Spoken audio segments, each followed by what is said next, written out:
భారత మహిళలకు మాత్రమే కాదు, భారతదేశం యొక్క పరువు, తెలంగాణ యొక్క పరువు, హైదరాబాద్ పరువు ఈరోజు ప్రపంచంలోనే పోయిందని చెప్పక తప్పదు. అట్లాంటి దుస్థితి ఈరోజు హైదరాబాద్కి, తెలంగాణ రాష్ట్రానికి తీసుకొచ్చినారు ముఖ్యమంత్రి రేవంత్ రెడ్డి గారు.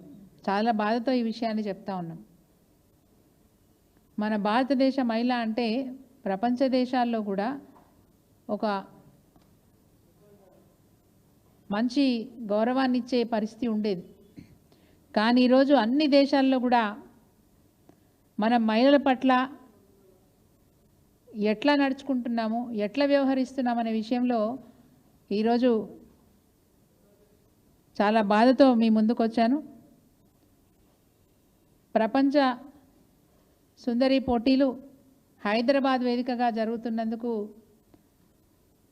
మరి సరే, చాలా గొప్ప గొప్ప కంపెనీలు వస్తాయి,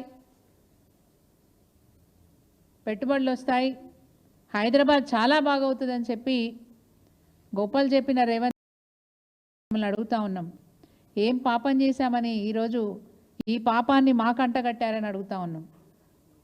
ఈ పాపాన్ని మాకెందుకు అంటగట్టారు? మీ బాధ్యత ఏంది? మీరు చేస్తున్న పనులేమిటి? రైతులు అరగోసపడుతుంటే పట్టించుకోరు, గురుకుల పాఠశాలల్లో పిల్లలు చనిపోతూ ఉంటే పట్టించుకోరు, ఈ రాష్ట్రంలో అన్ని రంగాల వాళ్ళు రోడ్డెక్కి బాధపడుతుంటే పట్టించుకోరు. కానీ ప్రపంచ సుందరి పోటీలకు మీరు కూడా 6 సభలకు అటెండ్ అయ్యారే. మీ బాధ్యత ఏంది? మీ నిర్వర్తిస్తున్న కార్యక్రమాలు ఏంటి? చాలా సిగ్గుగా అనిపించింది. మన రాష్ట్రానికి వచ్చిన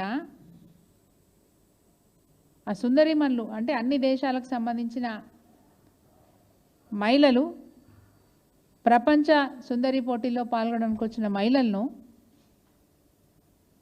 ఇక్కడ ఉన్న చారిత్రక కట్టడాలను, ఇక్కడున్న గొప్పతనాన్ని వాళ్ళకు చూపించడానికి, తెలంగాణ వ్యాప్తంగా చూపించడానికి ప్రయత్నాలు చేసినారు.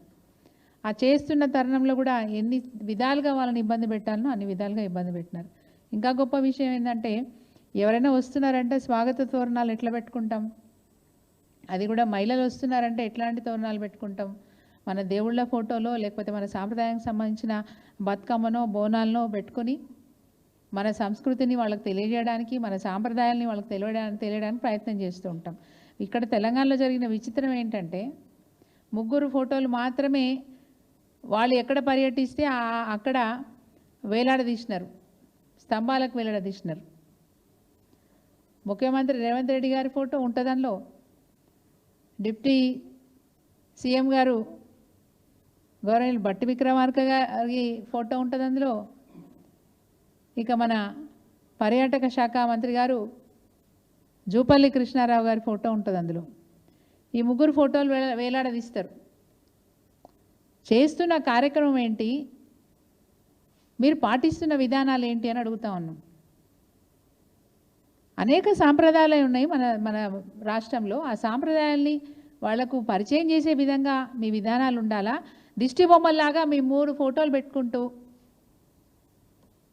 అవును అంటున్నాను, దిష్టి బొమ్మల్లాగా ఈ 3 ఫోటోలు పెట్టుకుంటూ ఎక్కడికక్కడ పోల్లకి, స్తంభాలకి వీళ్ళ ఫోటోలు పెట్టుకుంటూ స్వాగత తోరణాలు అవి. మీ ముఖాలు చూస్తే స్వాగతం చెప్పినట్ట? ఆ మాత్రం ఇంగిత జ్ఞానం కూడా లేకపోతే ఎట్లా? మీరు నిర్వహిస్తున్న కార్యక్రమం ఏంది, చేయాల్సిన కార్యక్రమం ఏంది, దానికి ప్రణాళిక ఏంది? మొన్న చెప్పినాం, అందాల రాసులు కాదు ధాన్య రాసులు ఉన్నాయాడ చూడండి అని చెప్పినాం. ధాన్యం తడిచిపోతుంటే సోయలేదు మీకు, అందాల రాసులు ఎంబడి తిరుగుతూ ఉన్నారు. మంత్రుల వైపు తిరుగుతున్నారు, ముఖ్యమంత్రి గారు వైపు తిరుగుతూ ఉన్నారు. అవసరమా? ముఖ్యమంత్రి 6 సార్లు వాళ్ళతో సమావేశంలో పాల్గొనే అవసరం ఏముంది? మీకేం పని లేదా?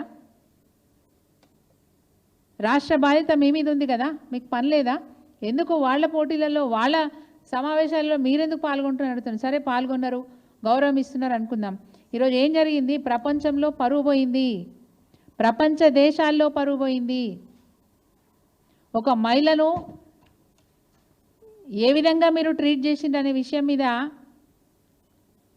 మిస్ ఇంగ్లాండ్ మిల్లా మ్యాగీ ప్రపంచ దేశాలు చదివే ఒక పత్రికకు ఇంటర్వ్యూ ఇచ్చినారు. దీసన్ అన్ని దేశాల్లో ఈ పత్రికను చదువుతారు. ఈ పత్రికకు ఒక ఇంటర్వ్యూ ఇచ్చినారు. వారు ఏమని ఇచ్చినారు, ఎంత బాధతో ఇచ్చినారు, ఎంత ఆక్రోశంతో ఇచ్చినారు.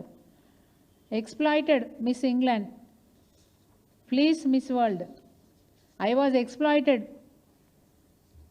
Miss world contestant please host nation after being made to feel like prostitute as she slams outdated show.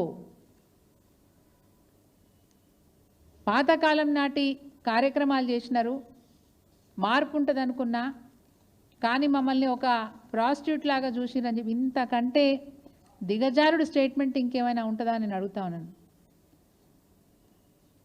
ఆడవాళ్ళని తల్లితో కొలుస్తాం, నదీ జలాలకు కూడా అమ్మవార్ల పేర్లు పెట్టుకుంటాం, గౌరవంగా మాట్లాడుకుంటాం. అట్లాంటి జాతి మనది. ఈ జాతిలో ఈరోజు ఎంత దురదృష్టకరమైన మాట ఒక మహిళ మన గురించి మాట్లాడింది అంటే ఇంతకంటే దౌర్భాగ్యం ఇంకోటి ఉండదు. మన ఇళ్లలో ఆడపిల్లలు ఎవరన్నా తప్పుడు చూపు చూస్తేనే మనకు కోపం వస్తుంది. మన ఇంటోళ్ళు పోయి తన్నొస్తారు. చేస్తారా చేయరా పని? మన ఇంటి ఆడపిల్లని ఏమన్నా తప్పుగా చూస్తేనే పోయి తన్నొస్తారు. అట్లాంటిది ప్రపంచ దేశాల నుంచి ఆతిథ్యం ఇస్తామని పిలుచుకున్న మీరు మహిళల్ని ఈ విధంగా ఇంత ఘోరంగా అవమానపరచడం, ఈ పదం ఎవరు వాడరండి. ఇట్లాంటి పదాలు ఎవరు వాడరు. ఈ పదం వాడింది ఒక మహిళ అంటే మీరు ఎంత రోతగా మీరు వ్యవహారం చేసిరు అనేది ఈరోజు ప్రపంచంలో అన్ని దేశాల్లో కూడా మన పరువు పోయింది. ఒకప్పుడు కేసీఆర్ గారు, కేటీఆర్ గారు చేస్తున్న కార్యక్రమాలకు, అభివృద్ధి కార్యక్రమాలకు ప్రపంచవ్యాప్తంగా, విశ్వవ్యాప్తంగా తెలంగాణకు గుర్తింపు వచ్చింది. గొప్పగా మనం గురించి మాట్లాడుకునే పరిస్థితి వచ్చింది. మన పండుగలు విదేశాల్లో చేసుకునే సాంప్రదాయాన్ని వాళ్ళు అలవర్చుకున్నారు. ఫర్ ఎగ్జాంపుల్, ఆస్ట్రేలియా బతుకమ్మ పండుగని అధికారిక పండుగగా డిక్లేర్ చేసింది.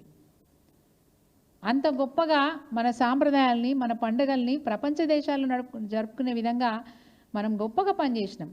ఈరోజు ఈ ప్రభుత్వం చేసిన దుర్మార్గానికి ప్రపంచ దేశాల్లో పరువు పోయింది. ఈ భారతదేశం యొక్క పరువు, మహిళల పరువు షటెడ్ డౌన్, లోవర్డ్. రియలీ ఇట్స్ చాలా బాధ అనిపిస్తుంది. ఇది కరెక్ట్ కాదు. ఇప్పటికైనా మీ తీరు మార్చుకోండి. ఎంత ఘోరంగా వారి స్టేట్మెంట్లో ఉన్నది, వారి ఇంటర్వ్యూలో ఎంత ఘోరంగా మాట్లాడింది. ఆట బొమ్మలను ఆడించినట్టు ఆడిస్తున్నారు. Do we do this? మన ఇంట్లో పిల్లలతో మన ఆడవాళ్ళతో ఇట్లాంటి పనులు చేపిస్తామా? ఏం అరాచకం ఇది? పెట్టుబడులు వస్తాయని చెప్పినారు. ఎక్కడి పెట్టుబడులు ఎక్కడి? నువ్వే చెప్తివి దివాలా తీసినా అని చెప్తివి రేవంత్ రెడ్డి గారు. బ్యాంకు వాళ్ళు లోన్లు ఇస్తలేరని చెప్తివి. బ్యాంకోడు కూడా లోన్ ఇస్తలేడని నువ్వే బాజాబ్తా చెప్పిన తర్వాత నీకు పెట్టుబడులు పెట్టడానికి ఎవరు ముందుకు వస్తారు? నీకు నువ్వే తెలంగాణ పరువు తీస్తివి, నీకు నువ్వే తెలంగాణ నష్టాల్లో ఉందని చెప్తివి, నీకు నువ్వే తెలంగాణ అప్పుల ఊబిలో కూరుకుపోయిందని చెప్తివి. మీకు మీరే ఇట్లా మాట్లాడిన తర్వాత పెట్టుబడి పెట్టడానికి ఎవరు వస్తారు? పైగా ఈ ప్రపంచ దేశాల్లో ఉన్న సుందరిమల్లను తీసుకొచ్చి అందాల పోటీలు పెడితే అట్లా పెట్టుబడులు వస్తాయని చెప్తారు. అంటే ఎంత కుంచితమైనటువంటి ఆలోచన ఈ ప్రభుత్వానికి ఉంది. ఎంత కుంచితమైన ఆలోచన. ఆట బొమ్మల్ని ఆడించినట్టు మమ్మల్ని ఆడించినారని చెప్పి ఆ అమ్మాయి ఇచ్చిన స్టేట్మెంట్. 24 ఏళ్ళ అమ్మాయి. కొందరిని హ్యాపీగా ఉంచడానికి 6 యువకులను ఒక టేబుల్ మీద కూర్చోబెడితే 2 పోటీదారులను అక్కడ కూర్చోబెట్టి వాళ్ళను అలరించాలని చెప్పి మాకు ఆదేశాలు ఇచ్చారు, వాళ్ళను కవ్వించాలని చెప్పి మాకు ఆదేశాలు ఇచ్చారు. ఇంత దుర్మార్గంగానా? నిర్వాహకులది సంగతి ఏంది? వాళ్ళ మీద ఇమ్మీడియట్గా యాక్షన్ తీసుకోవాలి. ఈ అమ్మాయి మాట్లాడేటప్పుడు బ్యూటీ ఆఫ్ పర్పస్ అనే సబ్జెక్ట్ మీద మాట్లాడితే నిర్వాహకులు ఒకరు ఆమెని ఇబ్బంది పెట్టినారట. Boring, you are boring, you are boring అంటే వాట్ ఈజ్ బోరింగ్? బోరింగ్ అంటారా? ఎవరి ఒపీనియన్ వాళ్ళు చెప్తారు. అట్లా తన అభిప్రాయాన్ని పంచుకున్నప్పుడు కూడా యు ఆర్ బోరింగ్ అని చెప్పి డిస్కరేజ్ చేయడం. అసలు వచ్చిన అతిథిని ఎంత కంఫర్ట్గా ఉంచాలో మనం ఆలోచిస్తాం. వాళ్ళకి కావాల్సిన సదుపాయాలు ఏంటి, వాళ్ళని ఎంత అనుకూలమైనటువంటి వాతావరణం వాళ్ళకు మనం క్రియేట్ చేయాలని చెప్పి ఆలోచిస్తాం. మన ఇంటికి ఒక బంధువు వచ్చినా అట్లాగే చేస్తాం. అట్లాంటిది ప్రపంచ దేశాల నుంచి తీసుకొచ్చి మహిళల్ని ఈ విధంగా ఆట వస్తువులాగా, ఆట బొమ్మల్లాగా వాళ్ళను బాల్ డ్రెస్లే వేసుకోవాలట. అంటే వీళ్ళు చెప్పింది వాళ్ళు వినాలి. వచ్చిన వాళ్ళు అతిథికి ఏం కావాలో మీరు చూడట్లేదు, అతిథులకు ఎలాంటి అవసరాలు ఉన్నాయో మీరు చూడలేదు. కానీ మీరు చెప్పినట్టు వాళ్ళు ఆడాలని చెప్పి వాళ్ళని ఆడించినారని చెప్తే ఎంత దురదృష్టకరమైన విషయం ఇది. ఉదయం బ్రేక్ఫాస్ట్లో అదే డ్రెస్, మార్నింగ్ టు ఈవినింగ్ ఇదే పని. ఎంత రాత్రి అయినా ముఖం మీద చిరునవ్వుతో వచ్చిన వాళ్ళని రిసీవ్ చేసుకుంటూ వాళ్ళకి ప్రతి మాట్లాడే మాటకి థ్యాంక్స్ అని చెప్పుకుంటూ వాళ్ళని అభినందించుకుంటూ వీళ్ళ రోజంతా గడపాలట. సో ఇంత నికృష్టమైన రిసీవింగ్ నేను ఉంటుందని నేను ఊహించలేదు. నన్ను ఒక వ్యభిచారిగా చూస్తున్నారని నేను భావించినాను. అందుకే నేను వదిలి వచ్చేసిన అని చెప్పి వారు ది సన్ పత్రికకి ఇచ్చిన ఇంటర్వ్యూలో మెన్షన్ చేసినారు. సో నిట్ట నిలువున ఈ భారతదేశ పరువే కాదు, తెలంగాణ హైదరాబాద్ యొక్క పరువును ఈరోజు ప్రపంచ దేశాల్లో ముంచేసిండు ఈ రేవంత్ రెడ్డి అని చెప్పక తప్పదు. నిజంగా ఇట్లాంటి సందర్భాన్ని మీ ముందుకు తీసుకురావడం నేను దురదృష్టంగా భావిస్తూ ఉన్నాను. మా మహిళల పట్ల మంచి గౌరవం ప్రపంచ దేశాల్లో ఉందని భావించిన మాకు ఈరోజు ఈ సంఘటన వల్ల కాస్త ఇబ్బందిగానే ఉన్నది. రేపు భవిష్యత్తులో కూడా ఇంకా ఎన్ని ఇలాంటి పరిస్థితులు ఎదుర్కొంటామో అర్థం కాని పరిస్థితి. తను చెప్పిన స్టేట్మెంట్స్లో కూడా ఊహించని అనుభవాలు తనకు ఎదురైనట్టుగా, తను వాపోయినట్టుగా, ఆ నైతిక వ్యవహారం నచ్చకపోవడం వల్లే పోటీల నుంచి వైదొలుగుతున్నట్టుగా తను తెలియజేయడం జరిగింది. నిజంగా ఇప్పుడు ఈ కార్ రేస్ అని చెప్పి గతంలో బీఆర్ఎస్ ప్రభుత్వం నిర్వహించినప్పుడు చాలా సమర్థవంతంగా మనం నిర్వహిస్తున్నామని ప్రకటించిన వెంటనే 700 కోట్ల పెట్టుబడులు వచ్చినాయి రాష్ట్రానికి. నిర్వహించక ముందే ప్రకటన తర్వాత 700 కోట్ల పెట్టుబడులు ఈ రాష్ట్రానికి వచ్చినాయి. వేల మందికి ఉపాధి అవకాశాలు దొరికినాయి. అంత గొప్ప రేసును పట్టుకొని మీ ఇష్టం ఉన్నట్టు మాట్లాడినరే ఈరోజు మరి మీరు ప్రపంచ దేశాల ముందు పరువు తీసినందుకు ఏమని మాట్లాడాలా? నేను డిమాండ్ చేస్తూ ఉన్నా. ఈరోజు నిర్వాహకులు ఎవరైతే అసభ్యంగా ప్రవర్తించినారో, అది మిల్లా మ్యాగీ కావచ్చు, ఇంకా మిగతా పార్టిసిపెంట్స్ కావచ్చు, వారి పట్ల ఎవరైతే అసభ్యంగా ప్రవర్తించినారో వారి మీద చర్య తీసుకోవాలని చెప్పి మేము డిమాండ్ చేస్తూ ఉన్నాం. ప్రపంచ దేశాల్లో ఈరోజు మన రాష్ట్ర పరువు తీసినందుకు, భారతదేశ పరువు తీసినందుకు తప్పకుండా ఈ నిర్వాహకుల మీద చర్య తీసుకోవాలని చెప్పి మా పార్టీ అధిష్టానంతో మాట్లాడి అవసరమైతే హ్యూమన్ రైట్స్ కమిషన్ కూడా మేము వెళ్తాం.